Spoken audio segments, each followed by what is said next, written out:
Two Pros and a Cup of Joe here on Fox Sports Radio. By the way, the Pro Bowl, I mean, we're done here, okay?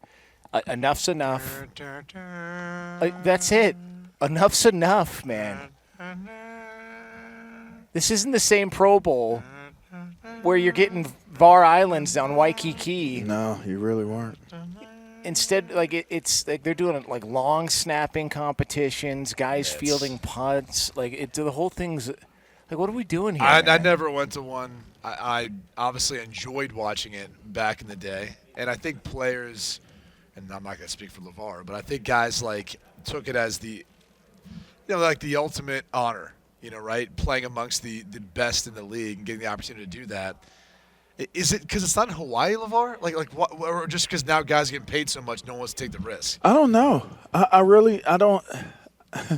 I feel like it's like NIL or bowl. Sucks. It's like college bowl season stuff. Like guys have always opted out of playing in the Pro Bowl, but it was like, and it was like a running theme that if you were there because you were voted there and they had you there as a guy, not an alternate, you could feel that, right? Like there was a sense of pride on being at the Pro Bowl. I can recall my first time ever going to the Pro Bowl, and we walked down to the bar, and it's like a who's who, a dude sitting at the bar with their drinks, and if you were a first-time Pro Bowler, you had to introduce yourself, like, there he is. Like, I remember Donovan McNabb. There he is, out of Pittsburgh, Pennsylvania.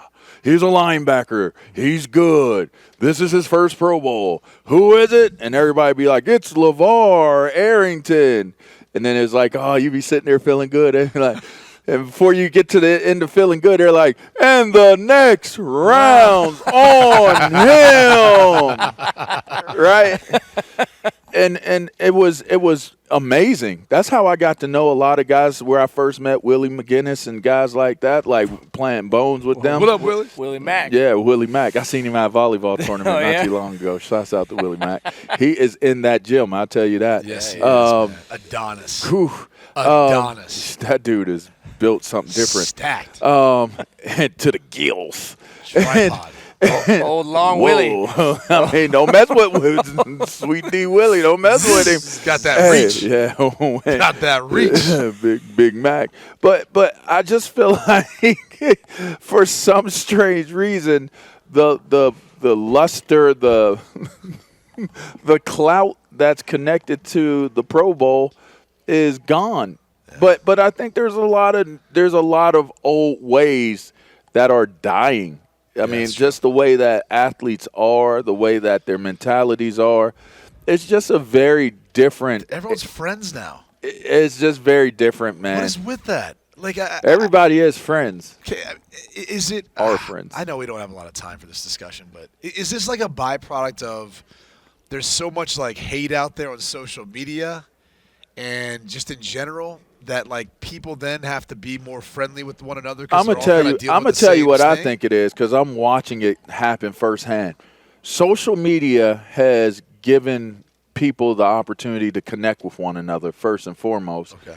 And what happens is these guys end up like when we were coming out, it's like, oh, there's Brady Quinn. I see you on a recruiting visit. It's like, oh, what's up, bro? And you get like a couple minutes together. If it's one of them type of trips where they feel really good about it, y'all might be together the entire time and y'all around each other. If not, it's just like, oh, hey, oh, that's LaVar. Oh, that's Brady. Then you go along on your separate ways. These guys become friends on visits. They become friends over offers. And then you'll start seeing them comment like slime or, emojis or we up and da-da-da, this and that. And then you see it all go down. And then when they get an offer, then everybody goes down. And then what I found out is then they start playing video games together. So what we're doing right now and get paid to do, right, put our headphones on, sit here. I had my shoes off. I got my little footstool, right? Yeah. Brady, you're standing there. You're feeling good. You got your coffee. I got an injury. I don't feel good at all. Okay. And then Jonas is sitting there looking like the Grim Reaper's nephew himself. That's right. And we're sitting here chilling. And that's what these dudes are doing all day long. They get home from working out and doing their schoolwork. In fact, I don't know if they even, they probably include doing their schoolwork while they're doing their games. But they are talking to each other. Like, this dude is in California, this guy's in Iowa, or this guy is in Ohio, and they're talking. Right. They talk to each other.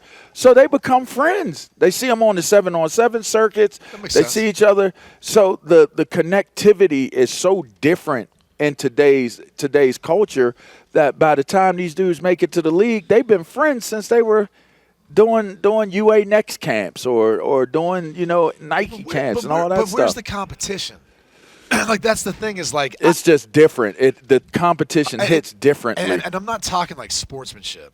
I'm talking like you lost. It's like, I don't want to talk to that guy right now. You know what I'm saying? Like you can be cool, but like. Well, no, like Tom Brady walks off without shaking somebody's hand, and Ryan Fitzpatrick is bitching about it for 10 years. Like, dude, like, he's pissed off. He just lost a game. Like, what are you? Right. Like, he's supposed to be thrilled to go shake I never your had hand? an issue with that. I don't either. Basketball players are the same way. It's just guys are just Don't get me more started familiar. now, They're man. just more familiar with one another.